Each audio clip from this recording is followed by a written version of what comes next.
Hit me! Episode 227. With clever meme, with funny tweet, I'll never leave my office seat.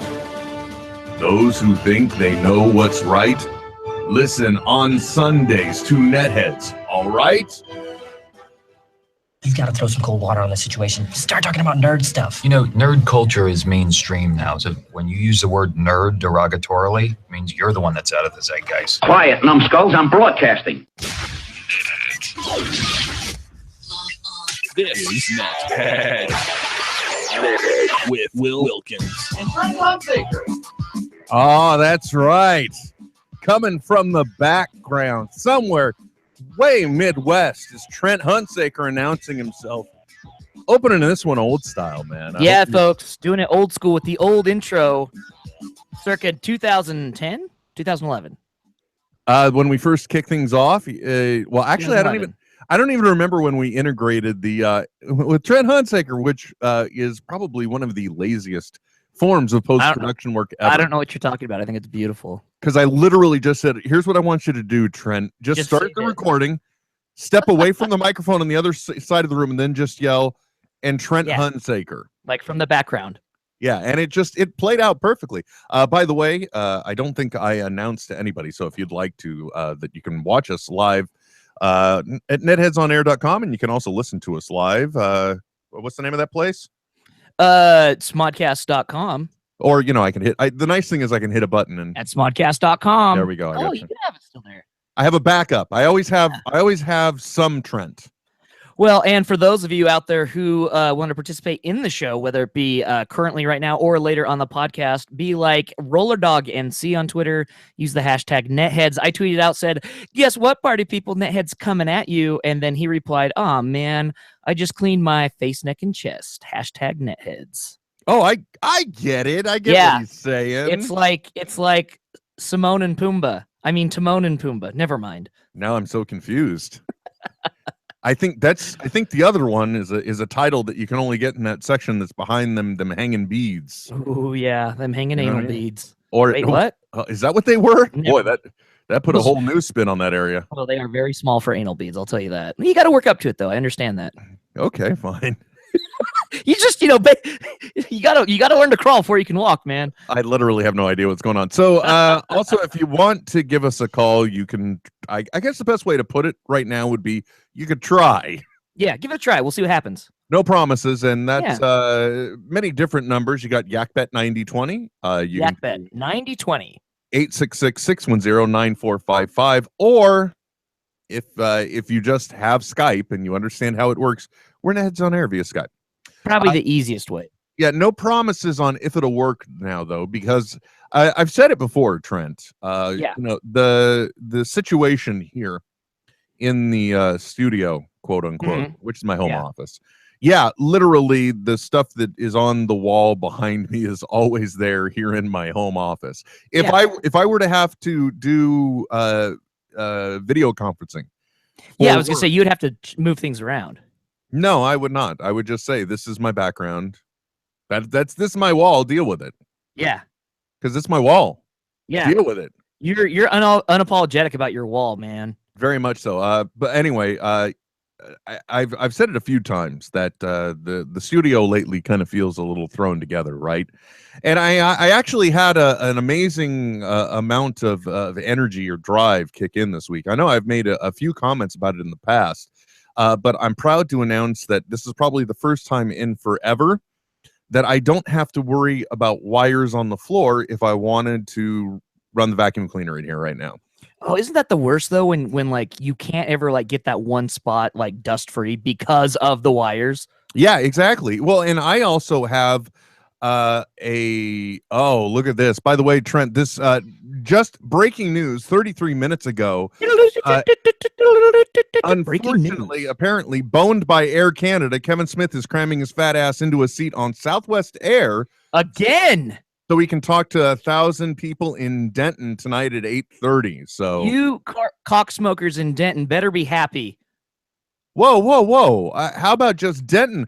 Kevin Smith loves you so much. He is once again. See, look at you, Will. Sleeping with the enemy. Yeah, this is an indecent proposal without the cash. No cash at all involved. Yeah. Anyway, so that's interesting to follow along with. Also, by the way, too, if you're one of the people that thought, hey, the yoga hosers, I really wanted to see it, like me, this guy right here. but I couldn't find it in my area. What do I do, Trent? What do they do? Oh, Will. Well, luckily today, folks, you now have the opportunity to check out FlixFling. FlixFling. I'm just pulling it up right now. Type in Kevin Smith because I know he's posted about it, which I liked it earlier today. FlixFling. So essentially, it's a streaming service that lets you rent movies and buy, I think, too. Even before iTunes gets it, even before Google and Amazon get it for the digital downloads, FlixFling. And currently, right now, you can get yoga hosers on FlixFling.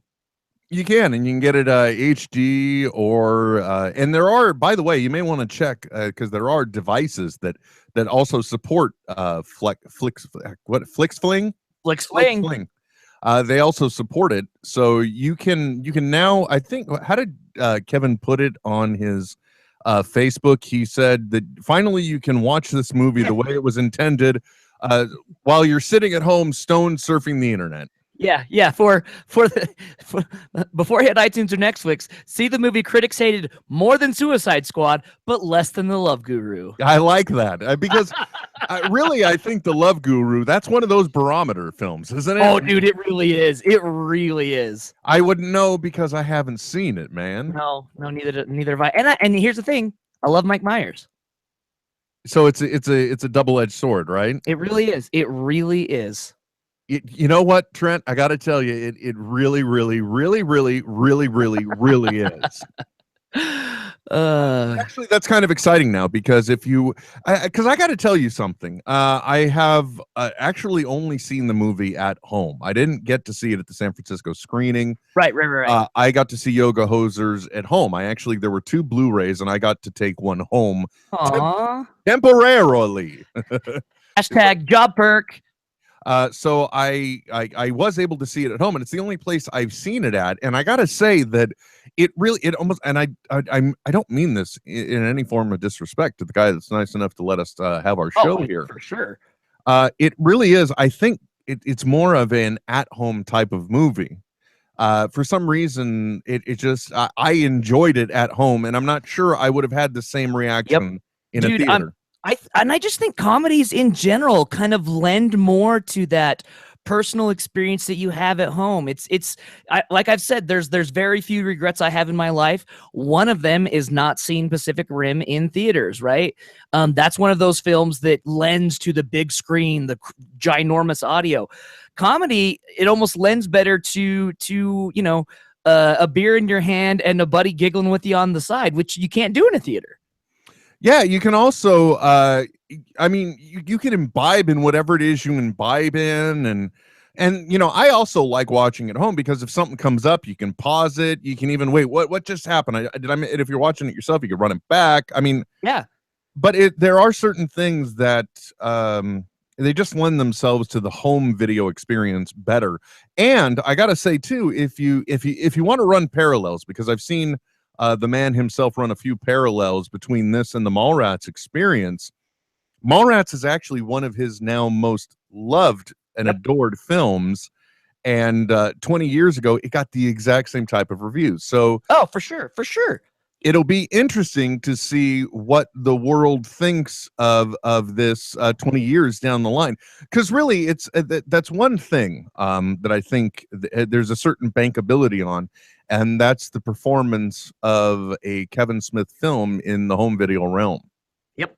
Oh yeah. Well, and it makes so much sense because, through home video, Kevin was able to find his audience pre-internet. You know what I mean? That's kind of always been his best distribution platform, or at least most accepted distribution platform.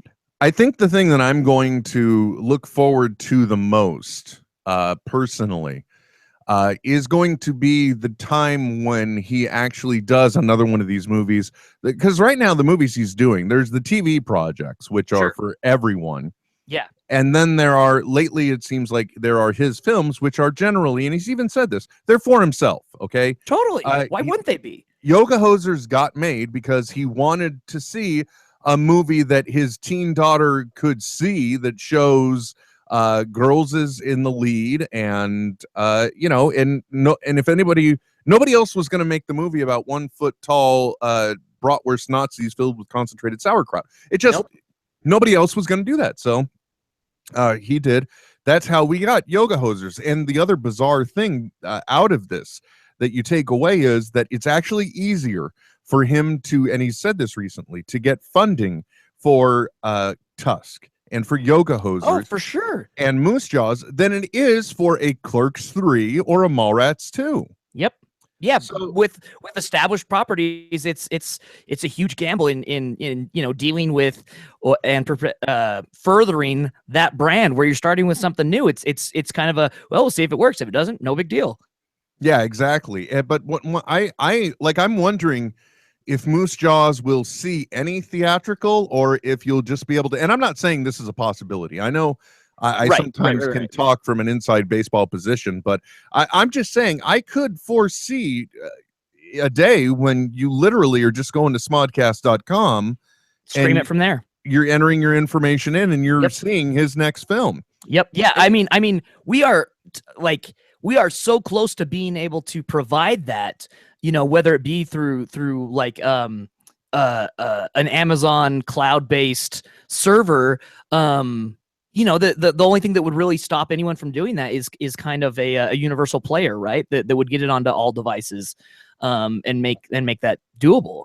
Well, the other thing too that I think would be very, very interesting to see is because some of the deals recently, like I can't remember, I think Mallrats 2, was it Mallrats 2 or was it Buckaroo Banzai? No, Buckaroo Banzai is the one that's going to Amazon, I believe. Yes. Right. Mm-hmm. So we're kind of already there. Because we're at a point where he's got a product that's going to be in a subscription-based service. The only thing that I think will be interesting about this is when you do get into his more creative, I'm screwing around with movie endeavors, and you have somebody like Netflix or Hulu that knows what a Kevin Smith video, let's just call it that, any type of Kevin Smith video product, they know what type of traffic it gets on their service. Exactly. Yep. So, and look, they locked down, for better or worse, whichever way you want to take it. But Netflix really locked down Adam Sandler lately for original film production. Yeah, man. So I'm not saying, and again, I know nothing. I'm just saying I don't think we're very far from that day where maybe that will be the new future. All I know is that it's weird the way the transition has happened, because really when it came to low budget film productions, you really kind of landed in sci-fi realm. But now, you've got, by the way, correct me if I'm wrong, man. Okay. Lately, aren't most of the Adam Sandler projects basically Adam wanted to be able to pay for a vacation while working? And take his friends with him. Yeah, exactly. Because like there's this one, what is it? It's The Do-Over. I think I got through about 15 minutes of it. Yeah. And it's Adam Sandler basically hooking up with his best friend. And by the way, I don't know if this sounds familiar. There was a little film with Dwayne "The Rock" Johnson and Kevin Hart called Central Intelligence. Yeah.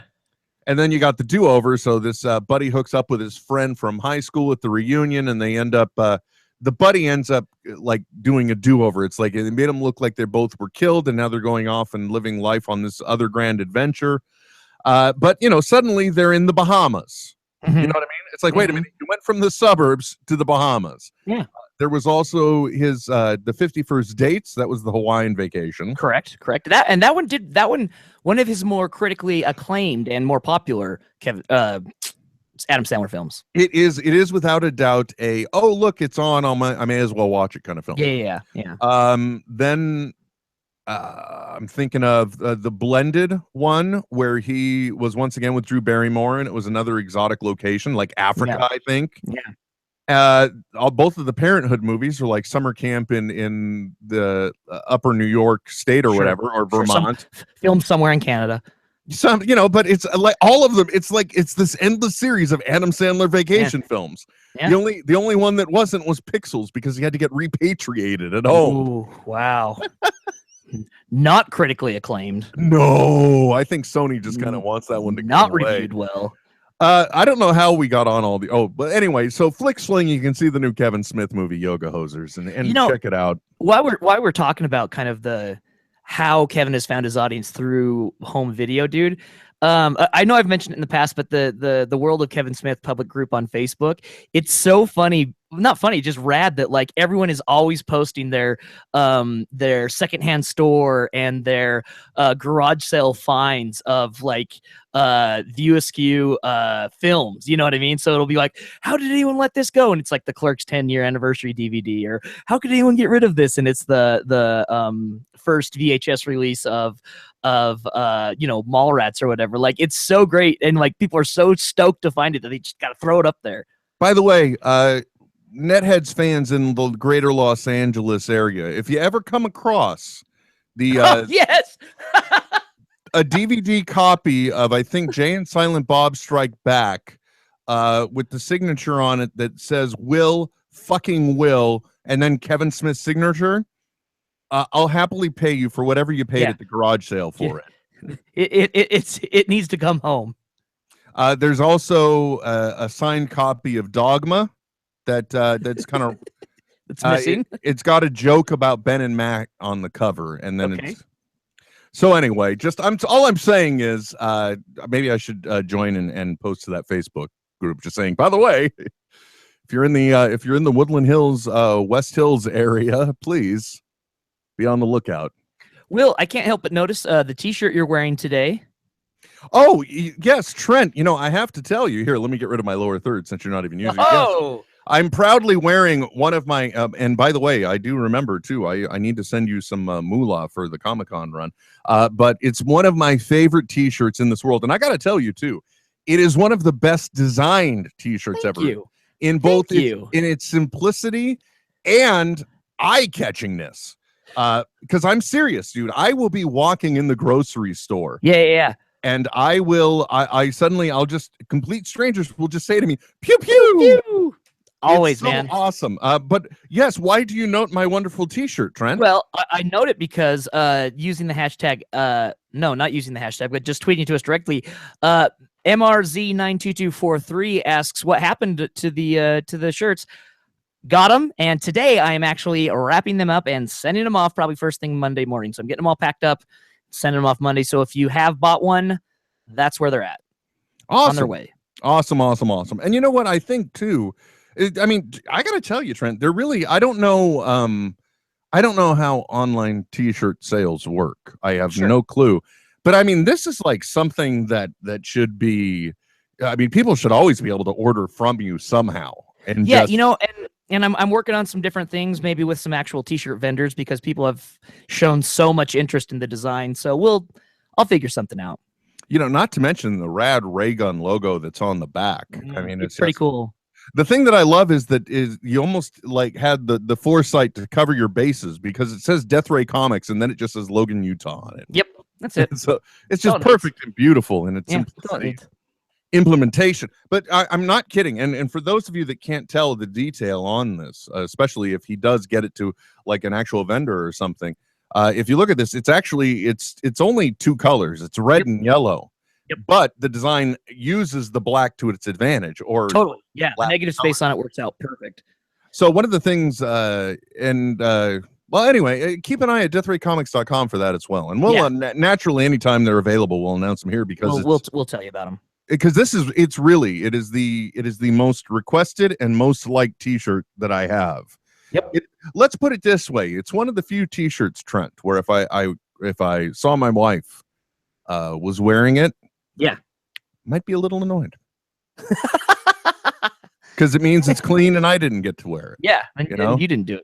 Yeah. Because interestingly enough, I learned this week, Trent, in between times of bobbing in and out of political news, Yeah. One of the things that I did is it's real simple. I came across a story. There is a current fashion trend. I don't know if you're aware of this trend Go on. of wearing exceptionally oversized clothing Wait, to be fashionable. like Bismarck started the supposedly he claims to have started the baggy pants trend in the early 80s. Well, somewhat. I mean, it's more akin to like Justin Bieber wearing a 3XL t-shirt. Oh, okay. So like the tall tee, white t-shirt tall tee phenomenon, right? Well, but it's branching out too. Like I think Ariana Grande was recently on an episode of Ellen, and she was wearing an exceptionally oversized coat on top of her clothing. Sure. Or lack thereof, whatever it was. So it's like all clothing in general. The thing that I find interesting about this is that we have for years, at least I have been, I think you're with me on this one, we just call that fitted for comfort. Yeah, we just call that the big and tall section where I shop. We call that we secretly call that our fluffy wear. Yeah. As a kid at Kmart, we called it husky. Yes, that's right. but if you throw it on a skinny person, it's fashionable. It's now high fashion. It is, sir. So please do not deny the fashion, my friend. So does that mean for like a man of heft, you would have to like, I don't know, just like wrap a tarp around you and and say that it's oversized? I don't know, because like when you're the kind of person that big and tall people say, dude, I think you need to make different life decisions. Yeah, right. I don't know where those t-shirts, I don't know where people get that clothing. Like where first of all, does 6XL exist? Right. And by the way, what is with the why do we have to at the point of 3XL, why is it then become numeric? Why can't we still have it as XXXL? Well, and now you're even seeing it more with just 2X. Yeah. Come on, Even guys. so. And then you're not even saving a printed character. It's really funny, like the whole idea of pre-tailored clothing.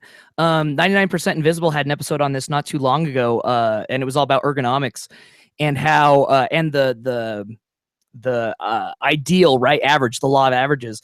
And the first time pre-tailored clothing was ever made was during the Civil War for the North to mass produce clothing to then fit its army. And that's where we get the sizes: small, medium, large, etc. All came from those original measurements that were taken on the army during the Civil War, and it's just been used ever since. Wow. So you're saying, dude, crazy, right? You're saying that the naming convention that we use now, back in the day, that's just they're the ones that realize the true simplicity of it. Yeah. It'll save us so much more money if we have pre-made everything, and then they it fits or it doesn't matter, but they fall into it fits kind of okay. But who did that responsibility fall to, and how did they determine those averages? Yeah, you've got to listen to the podcast. It's amazing. There was because Lincoln himself was a huge fan of this mathematician who really like back in the day, the only time law of averages was really used was for measuring astronomical events, right? To try and see how things were moving and if it had moved more than last time or how far it will move. And then he applied it, the idea at the time was the ideal, like evolution is trying to create the ideal. So the ideal is just the average. Anyway, and so there was one guy who was tasked with going and measuring everyone. Anyway, yeah, I'll throw a link up there. It's really one of the more interesting things I've ever listened to about clothing. It's crazy. Well, it's interesting and amazing the things you can find out through podcasts nowadays. Oh my God, yeah. By the way, too, just so you know what I've done today in honor of today. I don't know how this is decided, but today is Batman Day. I don't know if today is Batman Day. So I'm assuming this means that this is the day in history upon which he first premiered unto the world. You know what? I'm just gonna do a quick little see, suddenly Batman Day in this era where suddenly you wake up and you discover it's National Donut Day, or National Eat a Pie Day, or National Stick a Cork in Your Asshole Day, whatever it is. Which for me is just Thursday. Heck, is it a day that ends in Y?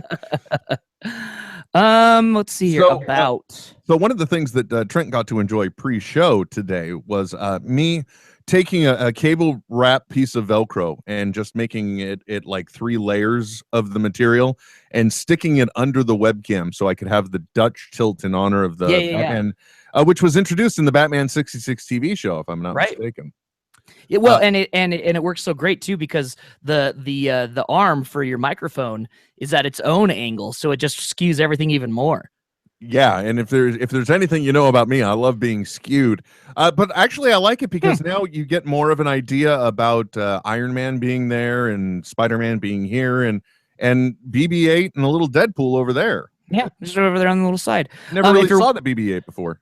And if you're wondering where my lower third is, I accidentally deleted the app that allows me to have it. So sorry. Yeah, the Hangout toolbox. It's in their infinite wisdom, you can actually click an X and just make it go away. Yeah, but really hard to find again.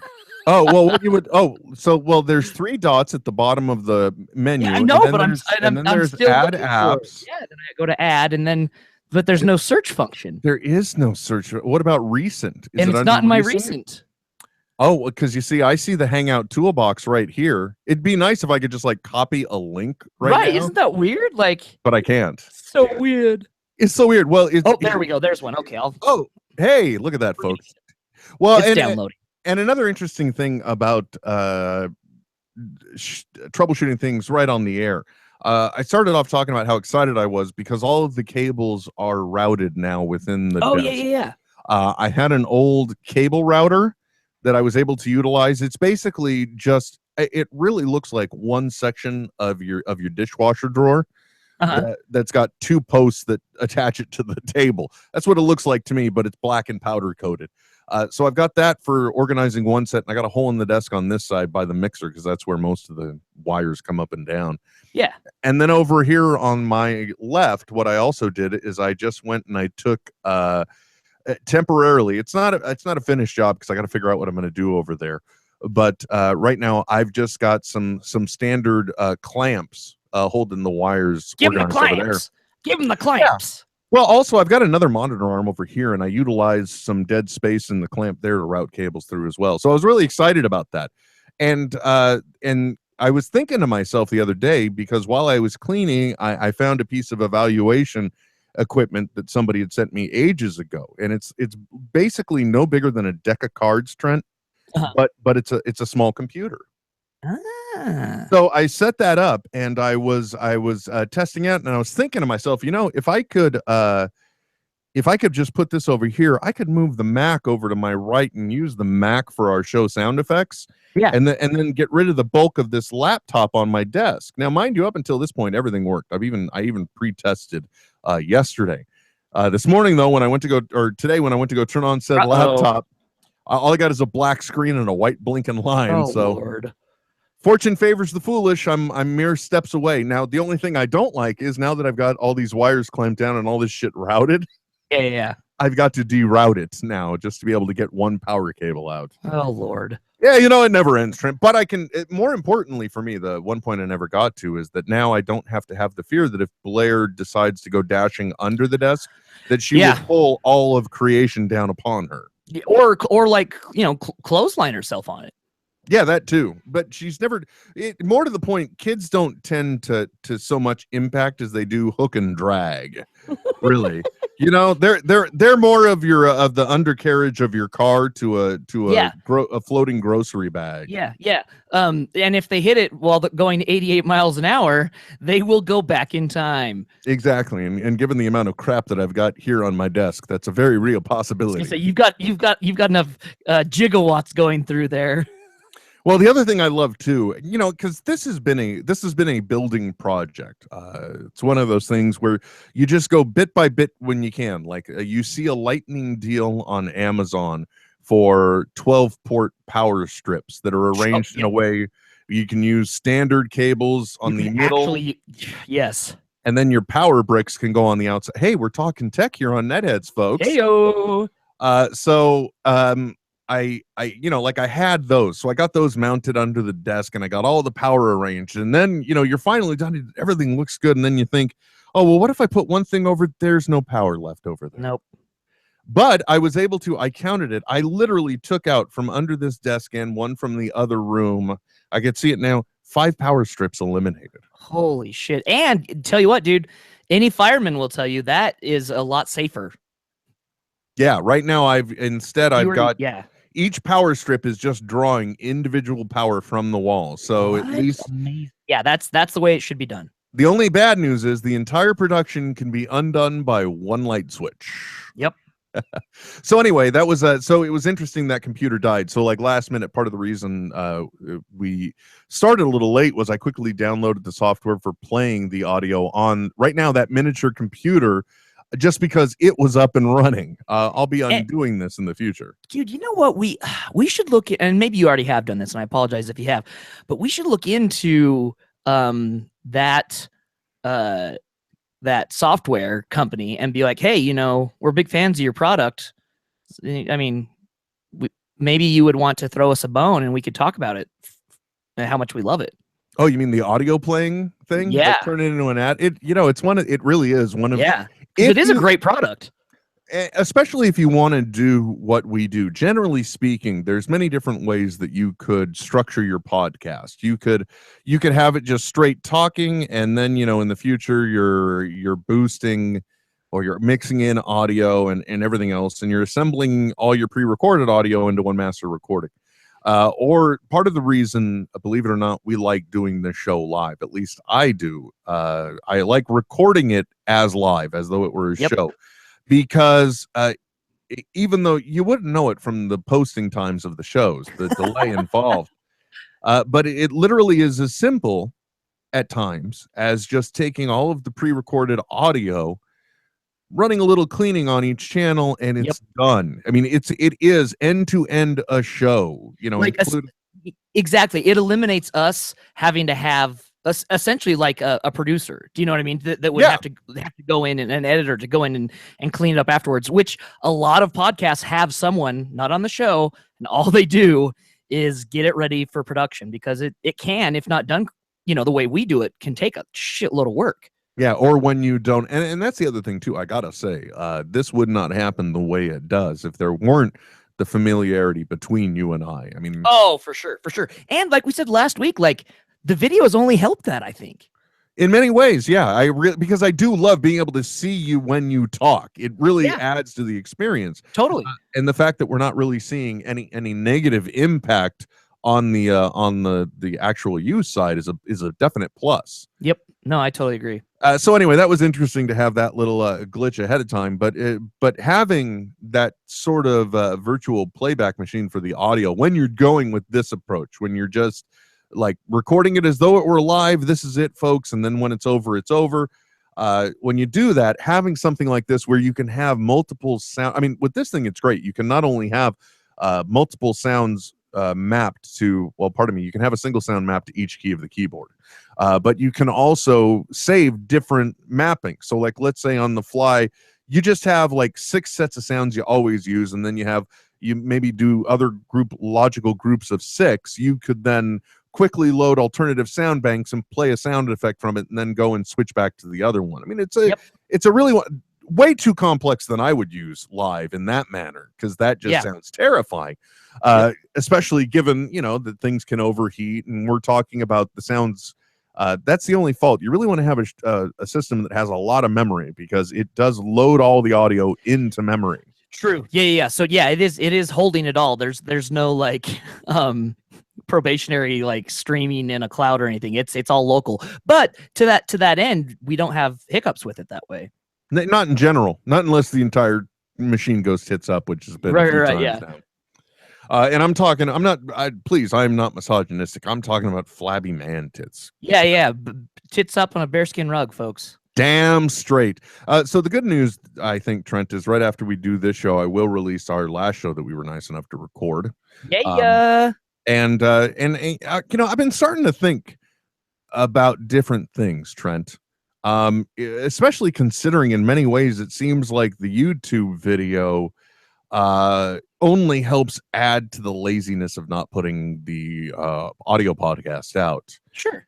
I'm starting to think maybe I don't know, we have to issue some type of sanctions or something where like I have to There's a penalty. something. I mean, really, because it's ridiculous at this point. Because for those that don't know, we recorded a special show with McRae, which is the one that's been up now for a week. I wanted to give that one time to breathe, but I intended to publish the show that we recorded. Did we do it on Sunday or yeah, we Sunday, did it on it was Sunday. Yeah, Sunday. Yeah, so we did record something on Sunday. So I inadvertently, in wanting to make sure I had a show one week, screwed it up for the following week because we did do a show on Sunday, which is just as amazingly topical as this one. Well, because so far the only thing relevant we've brought up in the realm of anything outside of here is a great audio piece of software that apparently we're not talking about, and the way we show our pro. Yeah, I mean, that's all. Other than that, it's just been like, oh, this died, and we do this and we do that. But dude, I'm telling you, the Flix Fling I think is important too, and cool, and kind of like their big thing right now that they've got that they're pushing is the yoga hosers. Well, when you talk about it's interesting from a few different aspects, because one, it does get into that area I talked about where, maybe the future of deliverability of a project, it's like circumventing the theatrical situation altogether. Yeah. And if you were to do that or take that out of the equation, because, let's face it, in order to meet regulations for being able to submit for awards, you really only have to rent a theater in whatever it is, like whether it's one city or each of the major cities, and have one showing. Whatever it is, I don't know. But that part aside, if you were to cut out the theater situation, this would be a way that it could be delivered. Is totally this Flix Fling experience, and you get to try it free for 14 days. So as long as you have the discipline to go back. So like, apparently I shouldn't sign up because you'll be paying for it forever. I don't have the discipline to publish one of the things I enjoy doing every single week. I mean, like, case in point too, when you talk about the way our show is being produced right now, this sounds so bad. It really does. But I'm going to say it anyway, Trent, because we're all about transparency here on NetHeads. I have actually been in dialogue with somebody over Twitter to be the producer for Pod U.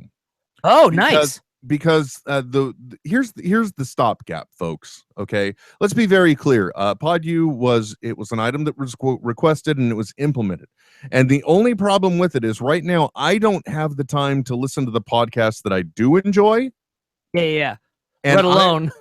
I'm the guy right now that has to listen to them. So if I don't and now I'm working from home, so it's almost like everybody is expecting even more from me because I don't have any downtime traveling. I don't know, which was the time you could get stuff done. Honestly, yes, that's why having mobile Wi-Fi was a really big thing for me. Yeah. And so that's been the hang up, because otherwise it would go out. But I mean, there's a certain obligation. You want to make sure that it is at least at a base level listenable. Sure. Do that. You want to make sure that the content in itself within some manner is compelling. Sure. And then you want to make sure that you're not putting out racist, anti-Semitic, bigoted, Ku Klux Klan carrying members diatribes onto the world. Exactly. Yeah. I mean, we've already got one TESD, folks. Yeah, there we go. I'm joking. They would think that's funny. Come on. You hope so, but if you just inflamed the ants, dude, I'm gonna. No, the ants. From what I'm told, the ants are pro NetHeads. They were pro NetHeads, is what I think you mean. No, dude, come on. You know, Bri would love that joke. Well, what was it? I mean, there were two different variations on the Hitler news, and it was the last.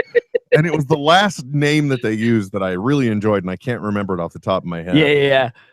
Because, by the way, too, like for me, and I hope this isn't considered disloyal, but like Tell Him Steve Dave, that's my favorite podcast to bulk up on and binge on. Oh, for sure, dude. Yeah. So like when I've got project work around the house, I save up my TESDs. You know what I mean? Yeah. Yeah. Also, I happen to look at the production calendar. Like right now, I'm only halfway through the last episode of Hollywood Babylon because I know I got nothing to hold me over. Right. So I'm like, okay, well, we'll just save the back half on that. We'll I got to Hollywood Helpers and I threw a flag in the ground. And I said, not yet.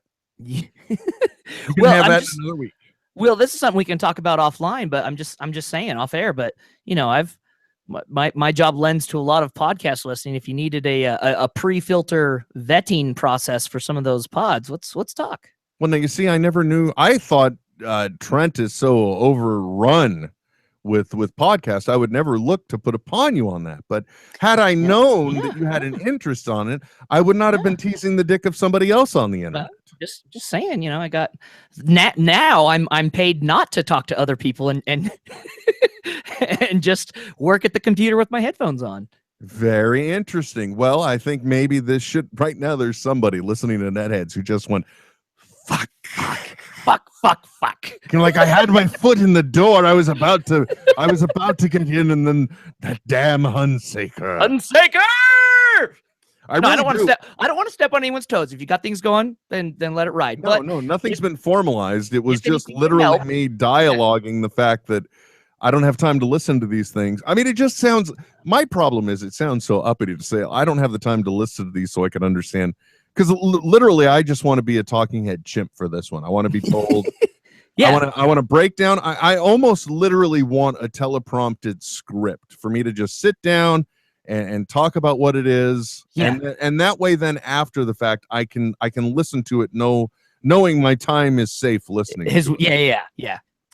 I guess that's the worst way to say it. Maybe Yeah. I should just let you take over Pod You, because I don't really, know. that sounds very egotistical. Well, we'll see. We'll see. We'll talk. Maybe I'll let you record some of the intros with me, Will, is what Trent's saying. That's nice. That's the shorthand. Oh, I thought you were going to say, you record some of them with me, Trent. You know, I kind of want you to have a Dutch tilt too, on your angle. No, the best part would be if I left the camera the same, but then tried to tilt everything You else. actually do the tilt.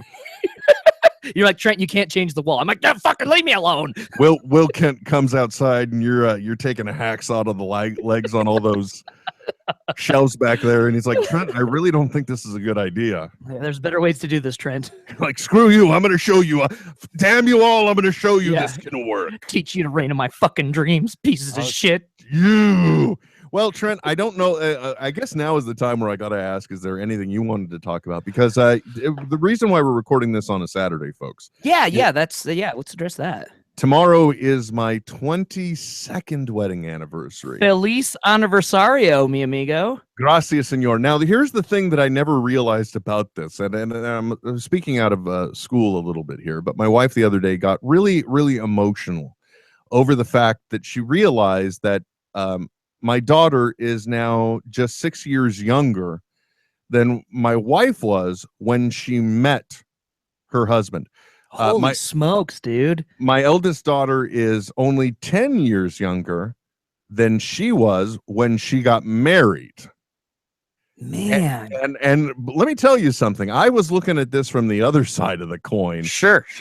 Just typical nethead Will. I'm just like, wow, yeah, it's been 22 years of my life and 22 years of your life, and it's amazing. I mean, we're really getting to that point where we've been each other's lives longer than we hadn't been. Right. Yeah. Which actually we kind of passed. Obviously, if we met when we were 19, we kind of passed that boat around 38. But it's amazing to think about. So we're recording this today so that we have something for me to not publish right away, apparently. Yeah. Actually, that's not the case. I can take these audio files and anyway, my wife is also, we got to go because my wife is going to a Giants baseball game today. Take her out to the ball game. And it's one of those cool things where my brother-in-law, he has his own business. So one of the perks that he has is being able to maintain season tickets to the Giants games. And they're at club level behind home plate. So they're a little bit higher up, so you get to see all the action. You can actually see everything. Yeah. And you can also turn to the young man with the clipboard and say, you know, 2 of those Ghirardelli Sundays would be wonderful at the 7th inning. and Yeah. the food will just come to you. It just arrives. You don't have to go out when everyone else is going out during the 7th inning stretch. Yeah, well, one of the things too that I think is that's very nice about the AT&T park that they built is it really is just a gorgeous park because Oh my God, dude, it's the best. It is the best stadium I've ever been to. And the other awesome part of it is the people that hang out in boats. I think it's called McCovey Cove. Yes, all the kayakers that are just like hanging out, like yeah, because they're just hoping that a home run is going to be hit over right field and just go right into the water. Like they do every time. It is cool when it happens, but I have seen one game because here's what's happened. I'm a Johnny-come-lately Giants fan. I'm not going to lie. My wife, just sports in general. Yeah, my wife is a Giants fan, but I have learned to appreciate it through watching it with her. Yes. She wasn't in the room and I cheered and I'm like, what happened? Yeah. What is this? I understand the rules of the baseballs, Trent. Yeah.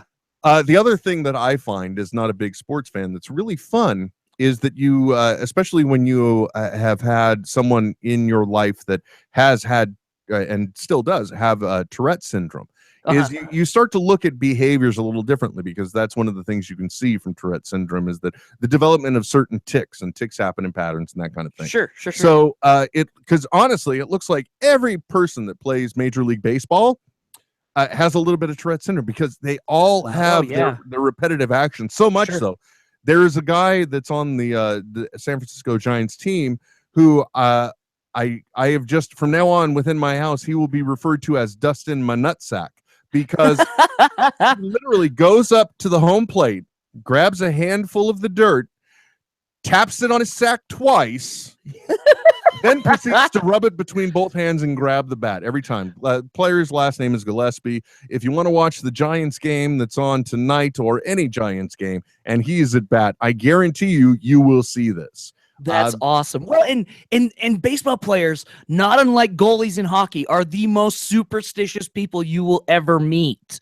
Yeah, so it's like this is obsessive compulsive behavior, folks, where they have to do these things in between every single play. Yeah, here's what must have happened with Gillespie. It was like one time he went up to bat and he was going to rub the dirt between his hands. He got a pinch, wasn't thinking, touched the dirt to adjust himself, and then he hit a home run. So that's why, it's going to be something like that.